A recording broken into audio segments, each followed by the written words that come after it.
സല്ലല്ലാഹു അലൈഹി വസല്ലം. ഏതാണ് ആ രണ്ട് കാര്യങ്ങൾ? അല്ലാഹുവിന്റെ ഹബീബ് പറയുന്നു അസ്സിഹ്ഹത്തു വൽ ഫറാഅ്. ഒന്നവന്റെ ആരോഗ്യ സമയമാണ്. ആരോഗ്യ സമയമാണ്. ഞാൻ ഇവിടെ തന്നെ ഇങ്ങനെ പറയുമ്പോൾ നിങ്ങളോടൊക്കെ ഇരിക്കുന്നവരോട്, നിലത്തിരിക്കുന്നവരോട് ചോദിക്കാൻ, ഞാൻ എന്നോടും നിങ്ങളോടും ഇങ്ങനെ പറയാൻ ആഗ്രഹിക്കുകയാണ്. നിങ്ങളൊരൽപ്പം ഈ കസേരയിലിരിക്കുന്ന ആളുകളിലേക്കൊന്ന് ചെല്ലും, എന്നിട്ട് അവരോട് ചോദിക്കും, നിങ്ങൾക്ക് നിലത്തിരിക്കുന്നതിന്റെ പ്രയാസം എന്താണ് എന്ന്. നിങ്ങൾക്ക് എന്താ റുക്കൂഅ് ചെയ്യാൻ?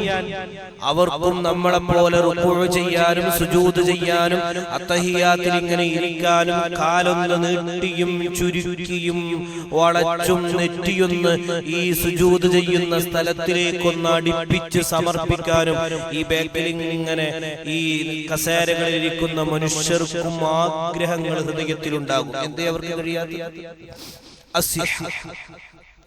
ഇതൊരു വല്ലാത്ത അനുഗ്രഹമാണ്. ഇങ്ങനെ ഇരിക്കാൻ കഴിയാന്നുള്ളത് തന്നെ അള്ളാഹു തന്ന നമ്മുടെ ആയുസ്സിലെ ആരോഗ്യ സമയത്ത് തരുന്ന വലിയ അനുഗ്രഹമാണ്. ഇതിന്റെ അനുഗ്രഹത്തെ നമ്മൾ മനസ്സിലാക്കണമെങ്കിൽ ഇതില്ലാതെയായി പോകുന്ന സമയത്താണ് അസ്സിഹ. അതുകൊണ്ട് ഈ ആരോഗ്യ സമയത്തെ കൃത്യമായി നിങ്ങൾ ഉപയോഗപ്പെടുത്താത്തതിൽ നിങ്ങൾ വഞ്ചിതരാണെന്ന് പരിശുദ്ധ റസൂൽ സല്ലല്ലാഹു അലൈഹി വസല്ലം. എന്തൊരു രസകരമായിട്ടാണ് അല്ലാഹുവിന്റെ ഹബീബ് അത് പറയുന്നത്. ഈ ആരോഗ്യ സമയത്തെ, സിഹത്തായ സമയത്തിന് നമ്മൾ ഉപയോഗപ്പെടുത്തുന്നത് എന്തിനാണ്? ദുനിയാവിന്റെ ചില കോപ്രായത്തരങ്ങൾക്ക് മാത്രമാണ്. വൽ ഫറാഅ്. അല്ലാഹുവിന്റെ ഹബീബ് രണ്ടാമത്തെ വാക്ക് പറഞ്ഞു, നിങ്ങളെ ഒഴിവ് സമയം. ഒഴിവ് സമയം എന്ന് പറഞ്ഞാൽ അത് ജോലിയില്ലാത്ത സമയം എന്നല്ല. നിങ്ങളെ ഒഴിവ് സമയം എന്ന് പറഞ്ഞാൽ നിങ്ങളെ അല്ലെങ്കിൽ എന്നെ നമ്മുടെ ഉമ്മ ഗർഭപാത്രത്തിൽ നിന്ന് പ്രസവിച്ച് പുറത്ത് നമ്മൾ വന്ന മുതൽ നമ്മുടെ അടുത്തേക്ക് അസ്രായീൽ വരുന്നത് വരെയാണെന്ന് മുഹമ്മദുൽ മുസ്തഫ. അതാ ഒഴിവ് സമയം.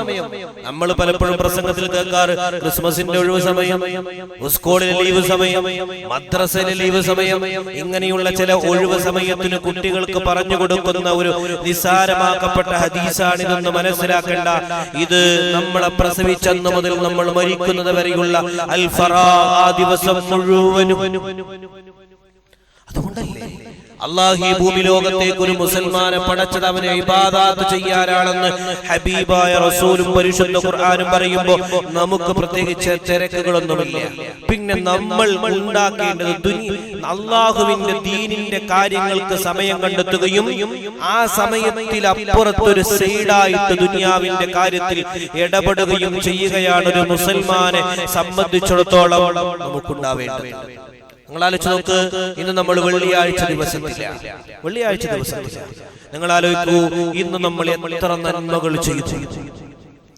നമ്മുടെ മഹല്ലിന്റെ ഒരു കണക്കെടുത്ത് നോക്കിയാൽ നമ്മുടെ മഹൽ ഇവിടെ ജുമാ കൂടുന്ന, സലാം വീട്ടുന്ന സമയത്ത് എത്ര ആളുകൾ ഉണ്ടാകും? അതിലൊരു 50% ആളുകളും ചുറ്റുപാടുകളായിട്ട് സ്വാഭാവികമായി അവരെ കാര്യങ്ങളിലേക്ക് മാറി നിൽക്കുകയാണെന്ന് വെക്കുക. അത് ഖുർആൻ അങ്ങനെ പറയുന്നുമുണ്ട്.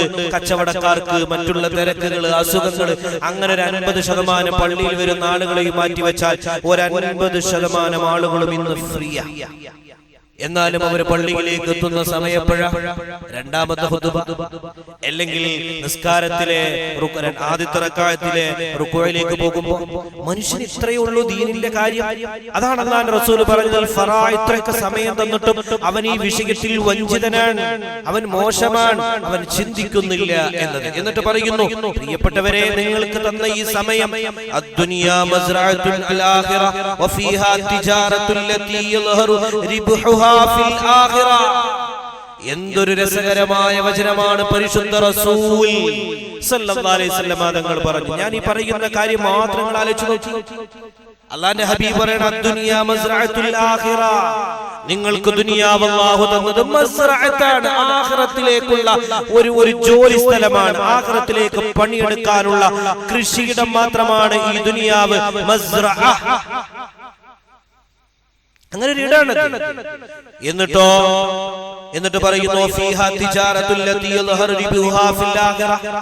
ഇവിടെ ഉണ്ടാക്കി കൃഷിയിടം, ഇവിടെ ഉണ്ടാക്കി മുതൽ, ഇവിടെ ഉണ്ടാക്കി സമ്പാദ്യം, ഇതിന്റെ വിളവെടുപ്പ് നാളെ പരലോകത്ത് ആഖിറത്തിൽ ഇങ്ങനെ പോകുമ്പോ ഇതിന്റെ വിളവെടുപ്പ്, ഇതിന്റെ കൂലി, ഇതിന്റെ എല്ലാം ബെനിഫിറ്റും അല്ലാഹുവിൽ നിന്ന് ചോദിച്ചു വാങ്ങാൻ കഴിയണം. നമ്മൾ ഏറ്റവും കൂടുതൽ ഈ ദുനിയാവിന് വേണ്ടി പണിയെടുക്കുകയാണ്. എല്ലാ സമയവും മനുഷ്യൻ ഈ ദുനിയാവിന്റെ അറ്റമെത്തുന്നത് വരെ, എൻഡിലെത്തുന്നത് വരെ, മരിക്കുന്നത് വരെ മനുഷ്യൻ മുതലാളിയാവണം, പൈസ ഉണ്ടാവണം, അവിടെ ജീവിക്കണം. ഞാൻ പലപ്പോഴും ചിന്തിക്കാറ് അങ്ങനെയാണ് എന്റെ പ്രിയപ്പെട്ടവരെ. ഞാൻ പലപ്പോഴും ഇങ്ങനെ ആലോചിക്കുന്നത് എന്താ ചോദിച്ചു കഴിഞ്ഞാൽ, ഇവിടെ നമ്മൾ മുതലാളിയാവുന്നത് പോലെ പരലോകത്തിൽ വിശ്വാസമുള്ള നമ്മൾ പരലോകത്തേക്ക് മുതലാളിയാവാൻ ആഗ്രഹിക്കുന്നില്ല എന്നതാണ് ഒരു നിർഘനമായ സത്യം. നമ്മളെ മക്കളെ ദുനിയാവിൽ ഈ ജീവിച്ചിരിക്കുന്ന ശുഷ്കവും പങ്കുരവും ഹൃസ്വവുമായ വളരെ ഉള്ള ഈ ലോകത്തെ കുറിച്ച് പരിചയപ്പെടുത്തിയാൽ ഏറ്റവും കുറഞ്ഞ ലോകമായ ദുനിയാവിൽ മക്കളെ ഇവിടെ മുതലാളിയാക്കാൻ, ഇവിടെ സമ്പന്നനാക്കാൻ, ഇവിടെ എല്ലാ രീതിയിലുമുള്ള ഉയർച്ചകൾ ഉണ്ടാക്കാൻ മക്കളെ പണിയെടുപ്പിക്കുമ്പോ, അല്ലെങ്കിൽ അതിനുവേണ്ടി മക്കളുടെ ബാക്കിൽ കരുതലുകളോടെ നമ്മൾ തയ്യാറെടുപ്പുകൾ നടത്തുമ്പോ നമ്മൾ നാളെ പരലോകത്ത് ആ മക്കൾക്ക് വേണ്ടി ഒരു വലിയ അങ്ങനെയുള്ള പരലോകത്ത് ഇതുപോലെ ഒരു വലിയ ഉയർന്ന സ്ഥാനം തന്റെ മക്കൾക്ക് ലഭിക്കുമാർ എന്ത് പണി നമ്മുടെ മക്കളുടെ പുറകിൽ നമ്മൾ എടുക്കുന്നു എന്ന തിരിച്ചറിവിൽ നിന്നൊരിക്കലും ഡിസംബർ 31 രാത്രിയുടെ യാമങ്ങളിൽ കോഴിക്കോട് ബീച്ചിൽ നമ്മുടെ മക്കൾ ഉണ്ടാവില്ല, നമ്മളുണ്ടാവില്ല. അങ്ങനെ ഒരു കാലത്തെ കുറിച്ച്, ഒരു പുതിയ വർഷം വരുമ്പോ, ഒരു പുതിയ ദിവസം നമ്മിലേക്ക് വരുമ്പോ നമ്മൾ മനസ്സിലാക്കണമല്ല, ഈ ഒരു വർഷവും കൂടി എനിക്ക് നീ തന്നതിൽ ഞാൻ എന്തു ചെയ്തു, ഇനി ഇതാ വീണ്ടും നീ എനിക്കൊരു വർഷം തരുന്നു എന്ന് പറഞ്ഞ് അള്ളാഹുവിന്റെ മുമ്പിൽ സ്തുതിക്കുകയും അള്ളാഹ്ക്ക് വേണ്ടി കഴിഞ്ഞ കാലത്തെ ഗതകാലത്തെ പാപങ്ങളെ പൊറിപ്പിച്ച് പുതിയ കാലത്ത് പുതിയ തീരുമാനങ്ങൾ എടുക്കാനുള്ള മനസ്സാ ഉണ്ടാവേണ്ടത്. അതാണ്ടാവേണ്ടത്. അല്ലെങ്കിൽ നമ്മൾ ആ ഒരു ലോകത്തേക്കാണ് ചിന്തിക്കേണ്ടത്. അല്ലാഹു പറയാൻ, അല്ലാഹുവിന്റെ റസൂൽ പറയാൻ, ഫമൻ ബദാല ഇസ്തഅമല ഫറാഹു വസിഹതഹു ഫീ താഅത്തില്ലാഹ്. ഈ അല്ലാഹു തരുന്ന ആയുസ്, ഈ ഒഴിവ് സമയം, എന്നിട്ട് ഫീ താഅത്തില്ലാഹ്, നിങ്ങൾ അല്ലാഹുവിന്റെ മാർഗ്ഗത്തിൽ അല്ലെങ്കിൽ ഫഹുവ അൽ മഗ്ബൂത്ത്, അല്ലാഹുവിന്റെ മാർഗ്ഗത്തിലാണെങ്കിൽ ഫഹുവ അൽ മഗ്ബൂത്ത്, നിങ്ങൾ വിജയികളാണ്. വമൻ ഇസ്തഅമലഹുമാ ഫീ മഅസിയത്തില്ലാഹ്, നിങ്ങൾ അല്ലാഹുവിന്റെ മാർഗ്ഗത്തിലല്ലാത്ത രൂപത്തിലാണെങ്കിൽ ഫഹുവ അൽ മഅബൂൻ, നിങ്ങൾ വഞ്ചിതരുമാണ്, അല്ലാഹുവിന്റെ ഈ ഭൂമി ലോകത്ത് നിങ്ങൾ നഷ്ടപ്പെട്ടവരുമാണ് എന്ന് മുത്തു മുഹമ്മദ് മുസ്തഫ. ഈ ഒരു ചുരുങ്ങിയ ലോകത്ത് എന്തൊക്കെയാണ് മനുഷ്യൻ കാട്ടിക്കൂട്ടുന്നത്? അല്ലാഹുവിന്റെ പരിശുദ്ധ ഖുർആൻ പറഞ്ഞ ഏറ്റവും പ്രായം ചെന്ന് മരണപ്പെട്ടു പോയ ഒരു പ്രവാചകരുടെ, ഒരു അംബിയാഇന്റെ പേരാണ് നൂഹ് നബി അലൈഹിസ്സലാം. നൂഹ് നബിയാണ് 950 വർഷക്കാലത്തോളം ജീവിച്ച മനുഷ്യനോട് അവസാനമായിട്ട് അസ്രായീൽ വരികയാണ്. 50ഉം 60ഉം 70ഉം കൂടിയാൽ 80ഉം 90ഉം മാത്രമായി എല്ലും തോലും വേർതിരിച്ച് കാണുന്ന വെറും മനുഷ്യൻ നമ്മളായി മനുഷ്യന്റെ സാഹചര്യങ്ങൾ നിങ്ങൾ ആലോചിച്ച് നോക്കൂ. كيف وجدت الدنيا كدار البابان دخلت من احدهما وخرجت من الاخر. പരിശുദ്ധ റസൂൽ സല്ലല്ലാഹു അലൈഹി വസല്ലം തങ്ങൾ സഹാബാക്കൾക്ക് പരിചയപ്പെടുത്തി കൊടുക്കുന്ന ഒരു വല്ലാത്ത ഒരു അവസ്ഥ. ഹബീബായ റസൂൽ സഹാബാക്കളെ ഇരുത്തി പറയാണ്, നൂഹ് നബി അലൈഹിസ്സലാത്തു വസ്സലാമിന്റെ സമീപത്തേക്ക് അസ്രായീൽ വന്നുകൊണ്ട് ചോദിക്കും, യാ നൂഹ്, 950 വയസ്സാണ്, കാൽക്കുലേഷൻ ചെയ്യും, എത്ര വയസ്സ് നമുക്ക് നിന്ന് കിട്ടും? അത്രമേൽ പ്രായമേയുള്ള ഒരു മനുഷ്യന്റെ നൂഹ് നബിയുടെ ചാരത്ത് പോയിട്ട് അസ്രായീൽ ചോദിക്കുന്നു, 950 വർഷക്കാലം പ്രവാചകരെ അങ്ങ് ജീവിച്ചു, അങ്ങേ കാണാനുള്ള സൗഭാഗ്യം ലഭിച്ചത്, അതുകൊണ്ട് ഞാൻ ചോദിക്കുന്നു, നിങ്ങളുടെ റൂഹ് പിടിക്കുന്ന സമയത്ത് കൈഫ വജത്തു ദുനിയ കദാറൽ ബാബാൻ, നിങ്ങൾക്ക് ഈ ഭൂമിയെ കുറിച്ച് എന്താ, ഈ ജീവിതത്തെ കുറിച്ച് എന്താ പറയാനുള്ളത്? മക്കൾക്ക് വേണ്ടി, കുടുംബത്തിന് വേണ്ടി, നാടിന് വേണ്ടി, മറ്റു പലതിനും വേണ്ടി നമ്മൾ ഓടുന്നു, ചാടുന്നു, പായുന്നു, അവസാനം നമ്മൾ അസ്തമിക്കുന്നു. അസ്തമ സമയത്ത് നൂഹ് നബിയോട് ചോദിച്ചത് കൈഫ വജത്തു ദുനിയ, ദുനിയാവിനെ കുറിച്ച് പരിചയപ്പെടുത്തി തരുമോ? പറഞ്ഞു കൊടുത്തു, കദാറൽ ബാബാനി വഖൽതു മിൻ അഹദിഹിമാ വഖറജ്തു മിനൽ ആഖർ. ഒരു നല്ല രസകരമായ ഒരു ഉദാഹരണത്തോടു കൂടെയാ പറഞ്ഞത്.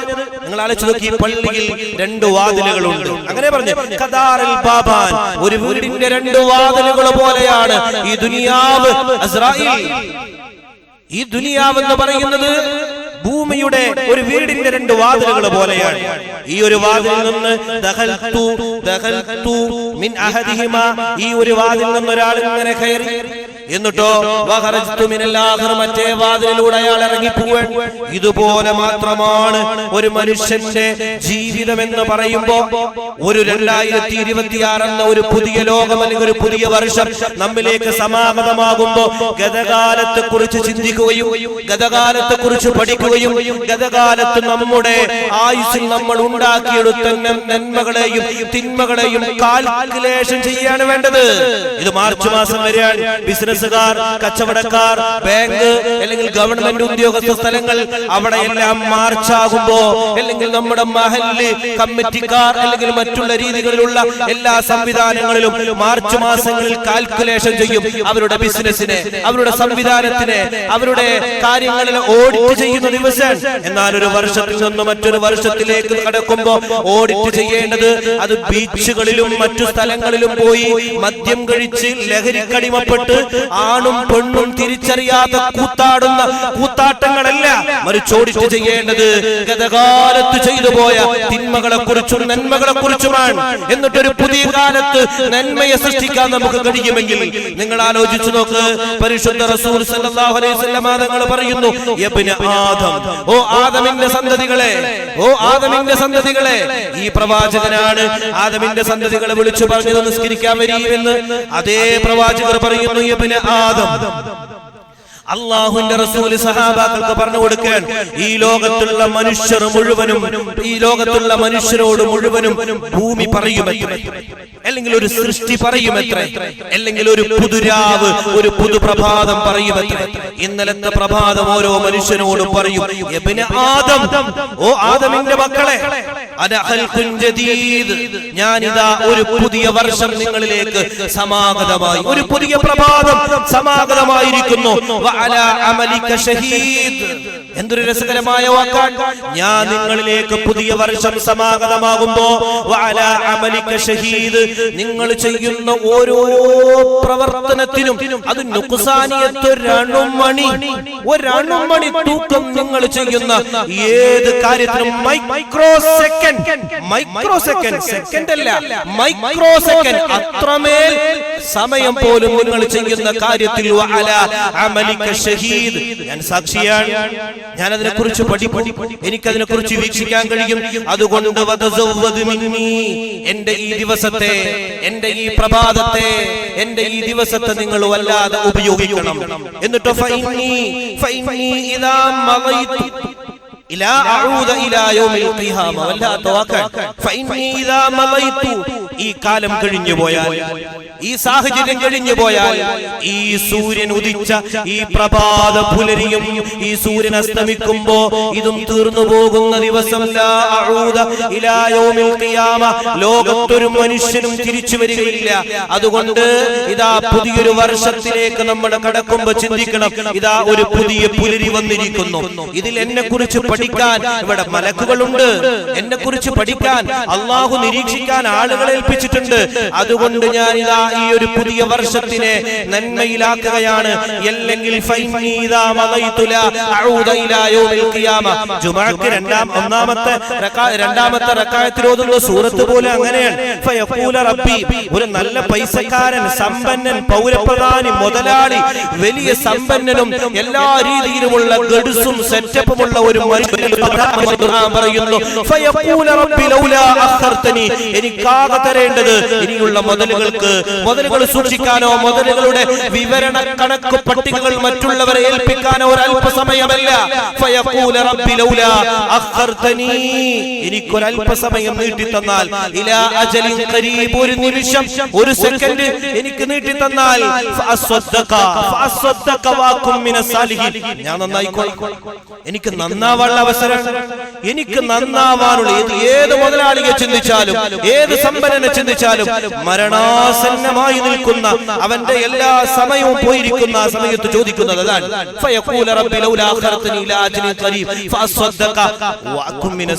ഞാൻ നന്നായിക്കൊള്ളാതെ എനിക്കൊരല്പസമയം നീട്ടിത്തരുമോ? പരിശുദ്ധ പ്രവാചകർ പറയുന്നു, എല്ലാ ആളുകളുടെയും പുറകിൽ ഒരു ദിവസം വരാനുണ്ട്. ശ്രദ്ധിക്കണേ, ഞാൻ ഈ പറയുന്ന ഹദീസ് നിങ്ങൾ കൃത്യമായിട്ട് മനസ്സിലാക്കണം. ഇവിടെ ഇരിക്കുന്ന എനിക്കും നിങ്ങൾക്കും ഇതൊരു പാഠമാണ്. ഇന്ന് കുറെ ആളുകളുണ്ട്, ഇന്ന് പുതിയ ലോകത്ത് പുതിയ ആളുകളുണ്ട്. ഉസ്താദേ, നിങ്ങളുടെ തലയെ കെട്ടിയ നിങ്ങളുടെ വാക്കുകൾക്ക് ഇന്ന് വിലയില്ല, ഇന്ന് ന്യൂ ജനറേഷനാണ്, നിങ്ങൾ 2026 ജീവിക്കുന്നത് എന്ന് ചോദിക്കുന്നവർക്ക് പരിശുദ്ധ റസൂൽ 1414 നൂറ്റാണ്ടുകൾക്ക് മുമ്പ് ലോകത്തിന്റെ മുത്ത് മുഹമ്മദ് മുസ്തഫ സല്ലല്ലാഹു അലൈഹി വസല്ലം തങ്ങൾ പറഞ്ഞു, ഇന്ന മിൻ വറായിക്കും അയ്യാമൻ അസ്സബ്റു ഫീഹിന്ന അലൽ ഖബ്ദി അലൽ ജം. ഒരു മനുഷ്യരുടെ കാലം വരാനുണ്ട്. ആ കാലത്ത് ആ മനുഷ്യന് ക്ഷമിക്കുക എന്നത് ഫീഹിന്ന അലൽ ഖബ്ദി അലൽ ജം. ഒരു മനുഷ്യന്റെ കയ്യിൽ തീക്കനൽ വെച്ച് കൊടുത്താൽ, ആലോചിച്ച് നോക്കി പരിശുദ്ധ പ്രവാചകർ സല്ലല്ലാഹു അലൈഹി വസല്ലം തങ്ങൾ പറഞ്ഞ ഉദാഹരണം എത്ര അർത്ഥവത്താണ്. ഒരു മനുഷ്യന്റെ കൈ, ആ കൈപ്പള്ളയുടെ മീതെ തീക്കനൽ വെച്ച് കൊടുത്താൽ ആ തീക്കനൽ അവർക്ക് പിടിക്കാൻ എത്ര പ്രയാസമുണ്ടോ, ആ ഒരു കാലം നിന്നിലേക്ക് വരുമ്പോൾ നീ ക്ഷമിക്കണം എന്ന് പറഞ്ഞാൽ, ന്യൂ ഇയറുകളിൽ ആഭാസങ്ങൾ നടക്കുമ്പോ അതിന്റെ കൂടെ എന്റെ മക്കൾ പോകുന്നത് അത്ര വലിയ തെറ്റൊന്നുമല്ല. അത് ഈ കാലത്തിനനുസരിച്ചുള്ളതല്ലേ. അവൻ പോട്ടെ, നിങ്ങൾ പറയുന്ന ലോകമല്ല. മക്കനെയും ഹിജാബ് ഇടാൻ പറയുമ്പോ അതിട്ടാൽ ഞാൻ ഒരു വേറിട്ട ഡിഫറന്റ് ആയ ഒരു ഓൾഡ് അസോസിയേഷനായി മാറുമോ എന്ന് ചിന്തിക്കുന്ന ഒരു പുതിയ തലമുറയോട് പരിശുദ്ധ റസൂൽ സല്ലല്ലാഹു അലൈഹി വസല്ലം തങ്ങൾ പറയുന്നു, ഞെരിയാണിക്ക് മീതെ പാന്റ് ഇട്ടാൽ, ഞെരിയാണിക്ക് മീതെ തുണി ധരിച്ചാൽ, അവന്റെ കൈ, അവന്റെ ഫുൾ കൈ ഒന്നായി പോയാൽ, അല്ലെങ്കിൽ അവൻ തലയിൽ ഒന്ന് തൊപ്പിയിട്ടാൽ, നിസ്കരിക്കുമ്പോ പോലും തൊപ്പിയിട്ടാൽ അത് ഓൾഡ് ആണെന്നും അത് ഈ കാലത്ത് ന്യൂജന്റെ കാലത്ത് ഡിഫറന്റ് ആണെന്ന് ചിന്തിക്കുന്നവരോട് പരിശുദ്ധ പ്രവാചകർ മുത്ത് മുഹമ്മദ് മുസ്തഫ, ന്യൂ ഇയറിലെ ഒരു അല്പം എന്തുമാവാമെന്ന് സമ്മതിച്ചു കൊടുക്കുന്ന രക്ഷിതാക്കളെ നമ്മൾ മനസ്സിലാക്കണം. അല്ലാഹുവിന്റെ റസൂൽ പറയുന്നു അലൽ ഖബ്ദി അലൽ ജംബ്. എന്നിട്ട് ആ ഒരു മനുഷ്യന്റെ അവസ്ഥ തീക്കനൽ പിടിക്കുന്നത് പോലെയാണ്. അന്ന് അവൻ ക്ഷമിക്കുകയാണെങ്കിൽ, അതിൽ നിന്ന് മാറുകയാണെങ്കിൽ എനിക്ക് കുഴപ്പമില്ല. എന്നെ എന്ത് പേരിട്ട് വിളിച്ചാലും എനിക്ക് കുഴപ്പമില്ല. എന്നെ യാഥാസ്ഥികനായിക്കോട്ടെ, എന്നെ മറ്റുള്ള രൂപത്തിൽ എന്ത് പേരിട്ട് വിളിച്ചാലും എനിക്ക് കുഴപ്പമില്ല. ഞാൻ ഈ വിഷയത്തിൽ അല്ലാഹു എന്ത് പഠിപ്പിച്ചോ അത് മാത്രം ഞാൻ ചെയ്യുന്നു എന്ന് പറഞ്ഞാൽ ഫീഹാ അജ്റ 50. അയാൾക്ക് അന്നൊരു നന്മ ചെയ്താൽ, അതായത് 21-ാം നൂറ്റാണ്ട്, 25-ാം നൂറ്റാണ്ട്, 30-ാം നൂറ്റാണ്ടുകളിൽ ഇന്ന് നമ്മളൊരു നന്മ ചെയ്താൽ അല്ലാഹുവിന്റെ റസൂൽ പറയാൻ ആ മനുഷ്യന് കിട്ടുന്ന കൂലി അജ്റ 50. അവൻ 50 ആളുകൾ പ്രതിഫലിപ്പിക്കുന്ന 50 ആളുകൾ ഒരു തിന്മയിലേക്ക് പോകുന്ന സമയത്ത് അതിൽ നിന്ന് വേറിട്ട് നിന്നുകൊണ്ട് അവനൊരു നന്മ ചെയ്താൽ, വേറിട്ട് നിന്നാൽ പോലും 50 ആളുകൾ വേറിട്ട് നിന്നതിന്റെ പ്രതിഫലം പരിശുദ്ധ റസൂൽ അല്ലാഹു കൊടുക്കുമെന്ന് റസൂൽ പറയാണ്. എന്നിട്ട് അല്ലാഹുവിന്റെ റസൂലിനോട് സഹാബാക്കൾ ചോദിച്ചു, ഖാലൂ യാ റസൂലല്ലാഹ് അജ്റു 50 മിൻഹും. വല്ലാത്ത ചോദ്യം. സഹാബാക്കൾ തിരിച്ചു ചോദിച്ചു, അല്ല നബിയേ, ആ 50 ആളുകൾ ആരാണ്? ആ 50 ആളുകൾ ആരാണ്? ഞങ്ങളിൽപ്പെട്ട 50 ആളുകളുടെ കൂലിയാണോ നബിയെ അവർക്ക് കൊടുക്കുക? അതോ ആ 21-ാം നൂറ്റാണ്ടിൽ അല്ലെങ്കിൽ അത് കഴിഞ്ഞ അതിന്റെയും ശേഷമുള്ള നൂറ്റാണ്ടുകളിൽ ജീവിച്ചിരിക്കുന്ന 50 ആളുകൾ പ്രവർത്തിക്കുന്ന പ്രതിഫലമാണോ അവർക്ക് നൽകുക എന്ന് ചോദിക്കുമ്പോ പരിശുദ്ധ റസൂൽ പറയുന്ന മറുപടി ഇങ്ങനെയാണ്, ഔ 50 മിന്ന ഖാല 50 മിൻകും, ഖാല 50 മിൻകും. നിങ്ങളുടെ കാലത്ത് എന്ന് പറഞ്ഞാൽ സഹാബാക്കളുടെ കാലത്ത്, റസൂലുള്ളാഹിന്റെ കാലത്ത് ജീവിച്ച 50 സഹാബാക്കൾ ചെയ്യുന്ന പ്രതിഫലം ഒരു കാലത്ത്, അതായത് ഇക്കാലം എത്രയും നമ്മൾ ഒരു നന്മ ചെയ്താൽ ആ മനുഷ്യന് ലഭിക്കുമെന്ന് അഷ്റഫുൽ ഹൽഖ് മുഹമ്മദ് മുസ്തഫ സല്ലല്ലാഹു അലൈഹി വസല്ലം തങ്ങൾ ചോദിക്കുമ്പോ അല്ലാഹുവിന്റെ റസൂലിനോട് തിരിച്ചു സഹാബാക്കൾ കൊണ്ട് ചോദിക്കുന്നുണ്ട്, അല്ല യാ റസൂലല്ലാഹ്, എന്താ അങ്ങനെ? ഞങ്ങൾ ഇവിടെ ഒരു 50 ആളുകൾ ചെയ്തു. ആരാണ് ഈ 50 ആളുകൾ? സിദ്ദീഖുൽ അക്ബർ അതിലുണ്ട്. ആരാ സിദ്ദീഖുൽ അക്ബർ? ആരാ സിദ്ദീഖുൽ അക്ബർ റളിയല്ലാഹു അൻഹു? മഹാനായ അബൂബക്കർ സിദ്ദീഖ് റളിയല്ലാഹു അൻഹു. സിദ്ദീഖ് തങ്ങളെ കുറിച്ച് സ്വർഗ്ഗം പോലും പറഞ്ഞത് സ്വർഗ്ഗത്തിന് 8 ബാബുകളാണ്. 8 വാതിലുകളാണ്. ആ 8 വാതിലുകളിലൂടെയും സ്വർഗം ഒരേ ഒരാളെ വിളിക്കുള്ളൂ. എല്ലാ 8 വാതിലുകളും നാളെ പരലോകത്ത് സ്വർഗ ആ സമയത്ത് പറയും, എത്രയാ അബൂബക്കർ, ഒന്ന് എന്റെ വാതിലിലൂടെ കയറി, ഈ വാതിലിലൂടെ വാ. അപ്പൊ സിദ്ദീഖുൽ അക്ബർ കയറാതെ മറ്റൊരു വാതിലിൽ പോകും. അപ്പോഴും പറയും, ഈ വാതിലിലൂടെ വാ. സ്വർഗത്തിലെ 8 വാതിലുകളും ഒരേ ഒരു സ്വരത്തിൽ സ്വർഗത്തിലേക്ക് വാ എന്ന് പറയുന്ന ലോകത്ത് ഒരേ ഒരു മുത്ത് ഇസ്ലാമിക് റിപ്പബ്ലിക്കിന്റെ ഒന്നാമത്തെ അജയ്യനായ അമരക്കാരൻ സയ്യിദുനാ അബൂബക്കർ സിദ്ദീഖ് റളിയല്ലാഹു അൻഹു ആണ്.